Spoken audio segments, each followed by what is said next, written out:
Hello hi नमस्कार, मैं हूँ आपके साथ शताक्षी सिंह और आप सुन रहे हैं जागरण पॉडकास्ट का खबरनामा। आज तारीख है 18 जुलाई की और दिन है मंगलवार का। तो आज के एपिसोड में सबसे पहले बात करेंगे विपक्षी गठबंधन की, जिसका नाम इंडिया रखा गया है। उसके बाद दिल्ली एनसीआर में लगातार बारिश हो रही है, आज पूरे दिन बारिश हुई है, उसके बारे में आपको बताएंगे। आगे बढ़ते हुए आपको रेसलर्स के यौन शोषण के बारे में बताएंगे, जिसमें ब्रजभूषण शरण सिंह को राहत मिल गई है काफी ज्यादा। आगे विदेशी खबरों में बात करें तो इमरान खान और बुशरा बीबी के बारे में आपको बताएंगे। उसके अलावा अगर इसरो में आप नौकरी करना चाहते हैं तो आपके लिए एक बेहद अच्छी खबर है, उस पर भी चर्चा करेंगे। बॉलीवुड खबरों में से तापसी पन्नू की बात करेंगे, जिन्होंने कुछ बॉलीवुड एक्ट्रेसेस पर तंज कसा है। साथ ही खेल जगत से बात करेंगे नोवाक जोकोविच की, जिन पर 6,56,000 रुपए का जुर्माना लग गया है। तो चलिए सबसे पहले शुरुआत करते हैं सुर्खियों से। विपक्षी गठबंधन का नाम इंडिया, खड़गे ने ऐलान किया, बोले 11 लोगों की समन्वय समिति बनेगी। दिल्ली में अगले 5 दिन बारिश का अलर्ट, उत्तराखंड में बांध टूटा, लक्सर कस्बे में बाढ़ का खतरा। रेसलर्स यौन शोषण केस में ब्रजभूषण को राहत, दिल्ली कोर्ट ने बीजेपी सांसद को 2 दिन की अंतरिम जमानत दी। सहारा में फंसा 10 करोड़ लोगों का पैसा वापस मिलेगा, रिफंड पोर्टल शुरू हुआ, निवेशकों से 56,000 करोड़ से ज्यादा जुटाए थे। गल्फ में रूस ईरान को जवाब की तैयारी, एडवांस फाइटर जेट F-35 और वॉरशिप तैनात करेगा यूएस। इमरान खान और बुशरा को निकाह मामले पर सम्मन, 20 जुलाई को कोर्ट में पेशी। गौतम अडानी बोले हिंडनबर्ग रिपोर्ट झूठी, गलत आरोप लगाए, मकसद हमारी साख बिगाड़कर मुनाफा कमाना था। इसरो में निकली वैकेंसी, 21 जुलाई तक करें अप्लाई, 2 लाख तक मिल सकती है सैलरी। बॉलीवुड एक्ट्रेसेस पर तापसी पन्नू का तंज, फैंस ने पूछा कब करेंगी शादी, एक्ट्रेस बोली अभी मैं प्रेग्नेंट नहीं हूँ। विंबलडन फाइनल में रैकेट तोड़ने पर जोकोविच पर जुर्माना, इनामी राशि से काटे जाएंगे लगभग 6,56,000 रुपए। चलिए इन खबरों को विस्तार से जान लेते हैं। विपक्षी एकता की दूसरे दिन की बैठक मंगलवार को बेंगलुरु में हुई। 2024 के आम चुनाव में भाजपा को हराने के लिए विपक्ष के 26 दल अब एक साथ आ गए हैं। बैठक में विपक्षी दलों के गठबंधन का नाम इंडिया तय किया गया है। इसका full form Indian national developmental inclusive alliance है। इसका ऐलान कांग्रेस अध्यक्ष मल्लिकार्जुन खड़गे ने विपक्षी दलों की प्रेस कॉन्फ्रेंस में किया। उन्होंने कहा कि समन्वय के लिए 11 सदस्यों की कमेटी और एक कार्यालय जल्द बनाया जाएगा। इसकी घोषणा मुंबई में होने वाली हमारी अगली बैठक में होगी। खड़गे ने कहा भाजपा ने लोकतंत्र की सभी एजेंसियों ईडी, सीबीआई को नष्ट कर दिया है। हमारे बीच राजनीतिक भेद है, लेकिन हम देश को बचाने के लिए साथ आए हैं। इससे पहले हम पटना में मिले थे, जहां 16 पार्टियां मौजूद थी। आज की बैठक में 26 पार्टियों ने हिस्सा लिया। ये देखकर एनडीए 36 पार्टियों के साथ बैठक कर रही है। मुझे ये नहीं पता कि ये कौन सी पार्टियां हैं, मुझे ये भी नहीं पता कि ये रजिस्टर्ड है भी या नहीं। तो चलिए अगली खबर की ओर बढ़ते हैं। देखिए दिल्ली में मंगलवार को यमुना का जलस्तर और घट गया। दोपहर 3 बजे वाटर लेवल 205.46 मीटर रिकॉर्ड किया गया। उधर दिल्ली के सीएम अरविंद केजरीवाल ने लोगों से अपील की है कि वो अभी रिलीफ कैंप में ही रहें, क्योंकि यमुना के जलस्तर में लगातार बदलाव हो रहा है। मौसम विभाग ने दिल्ली में अगले 4 से 5 दिनों तक गरज के साथ हल्की से मध्यम बारिश होने की चेतावनी जारी की है। वहीं पहाड़ों की बात करें तो सोनाली नदी का बांध टूटने से उत्तराखंड के हरिद्वार जिले के लक्सर कस्बे में बाढ़ का खतरा पैदा हो गया है। हिमाचल में बारिश से मची तबाही में अयोध्या से कुल्लू गए एक ही परिवार के 11 लोग लापता हो गए।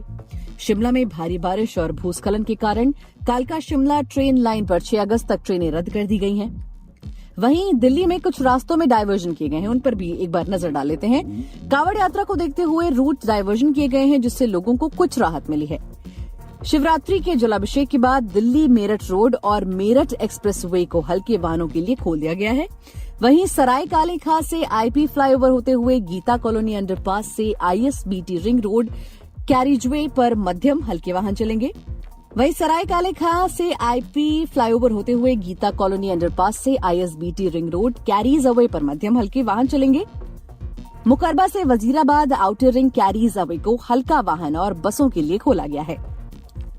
तो चलिए अगली खबर की ओर बढ़ते हैं। महिला पहलवानों के यौन शोषण का आरोप झेल रहे भारतीय कुश्ती संघ के पूर्व अध्यक्ष बीजेपी सांसद ब्रजभूषण को बड़ी राहत मिली है। दिल्ली की राउज एवेन्यू कोर्ट ने ब्रजभूषण और संघ के सेक्रेटरी विनोद तोमर को मंगलवार को 25,000 रुपए के निजी मुचलके पर अंतरिम जमानत दे दी। सुनवाई के दौरान कोर्ट ने दिल्ली पुलिस से पूछा कि जमानत के लिए आपके क्या तर्क हैं। इस पर दिल्ली पुलिस ने कहा, हमने बृजभूषण को गिरफ्तार नहीं किया है, लेकिन जमानत देने में शर्त तो होनी ही चाहिए। इस पर कोर्ट ने बृजभूषण को 20 जुलाई तक अंतरिम जमानत दी। कोर्ट ने कहा कि इस मामले में गुरुवार यानी 20 जुलाई को दोपहर 12:30 बजे रेगुलर जमानत पर सुनवाई होगी। बृजभूषण कोर्ट के आदेश पर यहां पेश हुए थे। बृजभूषण को जमानत की राहत उनके खिलाफ प्रदर्शन करने वाले पहलवान विनेश फोगाट, संगीता फोगाट, बजरंग पुनिया और साक्षी मलिक के लिए बड़ा झटका माना जा रहा है, जो लगातार उनकी गिरफ्तारी की मांग कर रहे थे। वहीं सहारा इंडिया की 4 कोऑपरेटिव सोसाइटीज में निवेश करने वाले 10 करोड़ लोगों का फंसा पैसा अब वापस मिलेगा। जी हां, ये उन लोगों के लिए गुड न्यूज है। इसकी शुरुआत 5,000 करोड़ रुपए और 4 करोड़ निवेशकों से हो रही है। केंद्रीय गृह और सहकारिता मंत्री अमित शाह ने मंगलवार को दिल्ली में सहारा रिफंड पोर्टल लॉन्च कर दिया है। इन सोसाइटीज ने निवेशकों के 86,000 करोड़ रुपए से ज्यादा जुटाए थे। शाह ने कहा कि इस पोर्टल के जरिए सहारा के निवेशकों को अप्लाई करने के लिए 45 दिन में पैसा वापस मिलेगा। ये पैसा सीधे अकाउंट में ट्रांसफर किया जाएगा। पोर्टल के जरिए सहारा की 4 कोऑपरेटिव सोसाइटी के निवेशक ही आवेदन कर सकते हैं। निवेशकों में बिहार, झारखंड, उत्तर प्रदेश, मध्य प्रदेश जैसे राज्यों के लोगों की संख्या सबसे ज्यादा है। वहीं गल्फ रीजन में चीन, रूस और ईरान लगातार अमेरिका पर दबाव बनाने की कोशिश कर रहा है। अब अमेरिका ने उन्हें जवाब देने की तैयारी कर ली है। इसी हफ्ते अमेरिका का सबसे बड़ा एडवांस्ड फाइटर जेट F-35 इस क्षेत्र में तैनात किया जा रहा है। मीडिया रिपोर्ट्स के मुताबिक पेंटागन में हाई लेवल मीटिंग के बाद फैसला लिया गया है कि न सिर्फ F-35 बल्कि एक न्यूक्लियर वॉरशिप और नेवी डिस्ट्रॉयर भी यहां मौजूद रहेगा। चीन ने 2 महीने पहले सऊदी अरब और ईरान के डिप्लोमेटिक रिलेशन बहाल करवाए थे। इसके बाद से वो गल्फ में पकड़ मजबूत करने की हर मुमकिन कोशिश कर रहा है। वहीं अब खबर पाकिस्तान से है। गैर कानूनी निकाह के मामले में इमरान खान और उनकी तीसरी पत्नी बुशरा बीबी को 20 जुलाई को इस्लामाबाद कोर्ट में जज के सामने पेश होना होगा।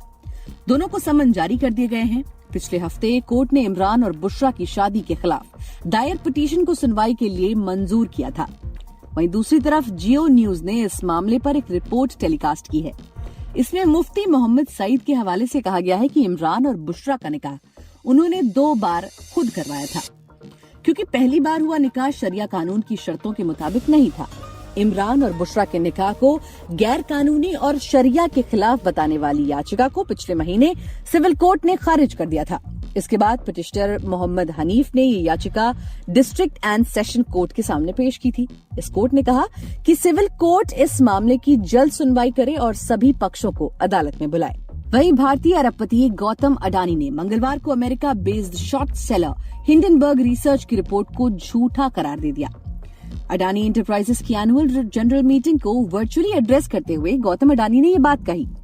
उन्होंने कहा कि हिंडनबर्ग की रिपोर्ट का मकसद हमारी रेपुटेशन को डैमेज कर मुनाफा कमाना था। 24 जनवरी को हिंडनबर्ग रिसर्च ने अडानी ग्रुप को लेकर एक रिपोर्ट पब्लिश की थी। रिपोर्ट में ग्रुप पर मनी लॉन्ड्रिंग से लेकर शेयर मैनिपुलेशन तक के आरोप लगाए गए थे। इसके बाद ग्रुप के शेयरों में भारी गिरावट देखने को मिली थी। अडानी ग्रुप की फ्लैगशिप कंपनी अडानी एंटरप्राइजेस का शेयर करीब 3500 रुपए से गिरकर 1000 रुपए के करीब आ गया था। देखिए, अगर आप इसरो में नौकरी करना चाहते हैं तो आपके लिए एक गुड न्यूज है। इंडियन स्पेस रिसर्च ऑर्गेनाइजेशन में नौकरी का सपना देख रहे युवाओं के लिए बेहद ही अच्छी खबर है। इसरो के विक्रम साराभाई अंतरिक्ष केंद्र में 61 पदों पर वैकेंसी निकली है, जिसमें वैज्ञानिक इंजीनियर SD के 4 और वैज्ञानिक इंजीनियर SC के 57 पदों पर भर्तियां की जाएंगी, जिसमें आवेदन करने के लिए उम्मीदवार विक्रम साराभाई अंतरिक्ष केंद्र की ऑफिशियल वेबसाइट vssc.gov.in पर जाकर 21 जुलाई तक ऑनलाइन अप्लाई कर सकते हैं। इसरो में निकली भर्ती प्रक्रिया में सिलेक्ट होने पर उम्मीदवार को हर महीने 56,100 रुपए से लेकर 2,08,700 रुपए तक सैलरी भत्ते दिए जाएंगे। इसरो में निकली भर्ती प्रक्रिया में सेलेक्ट होने पर उम्मीदवार को हर महीने 56,100 रुपए से लेकर 2,08,700 रुपए तक की सैलरी के साथ भत्ते भी दिए जाएंगे। वहीं मनोरंजन जगत की बात करें तो तापसी पन्नू बॉलीवुड की उन एक्ट्रेसेस में से एक हैं जो तीखे जवाब देने के लिए जानी जाती हैं। हाल ही में तापसी ने सोशल मीडिया पर फैंस के साथ आस्क मी सेशन रखा। इस सेशन के दौरान एक्ट्रेस ने कई मजेदार रिप्लाई दिए। वहीं एक फैन को जवाब देते हुए उन्होंने कई बॉलीवुड एक्ट्रेसेस पर तंज भी कस डाला। इस सेशन के दौरान एक फैन ने तापसी से पूछा कि वो शादी कब कर रही हैं। इस पर एक्ट्रेस ने रिप्लाई दिया, मैं कब शादी कर रही हूँ, मैं अभी प्रेग्नेंट नहीं हूँ, तो जल्दी तो नहीं, जब करूंगी तो सबको बता दूंगी। ये रिप्लाई देने के बाद तापसी कुछ देर तक हंसती भी नजर आई। माना जा रहा है कि तापसी ने ये तंज बॉलीवुड की उन एक्ट्रेसेस पर कसा है जो शादी से पहले प्रेग्नेंट हो जाती हैं। खेल जगत की बात करें तो 23 बार के ग्रैंड स्लैम चैंपियन नोवाक जोकोविच पर विंबलडन फाइनल के दौरान अपना रैकेट तोड़ने के लिए भारी जुर्माना लगाया गया है। जोकोविच पर $8,000 यानी कि लगभग 6.5 लाख का जुर्माना लगाया गया है। उन पर यह जुर्माना इंग्लैंड लॉन टेनिस क्लब ने लगाया है। रविवार को सर्बियन स्टार नोवाक जोकोविच और स्पेन के कार्लोस अल्करेज के बीच विंबलडन 2023 का फाइनल मुकाबला खेला गया। मुकाबले के दौरान जोकोविच ने अपना रैकेट नेट पर मारकर तोड़ दिया था। इसके बाद अंपायर ने तुरंत जोकोविच के खिलाफ कोड उल्लंघन के लिए चेतावनी जारी की। रिपोर्ट के मुताबिक उन पर लगा ये फाइन उनके रनर अप चेक से काट लिया जाएगा। जोकोविच को इनामी राशि के रूप में करीब 2.25 करोड़ रुपए मिले थे। तो दोस्तों, इसी के साथ आज के लिए फिलहाल इतना ही। देश और दुनिया की बाकी खबरों को जानने के लिए सुनते रहिए जागरण खबरनामा।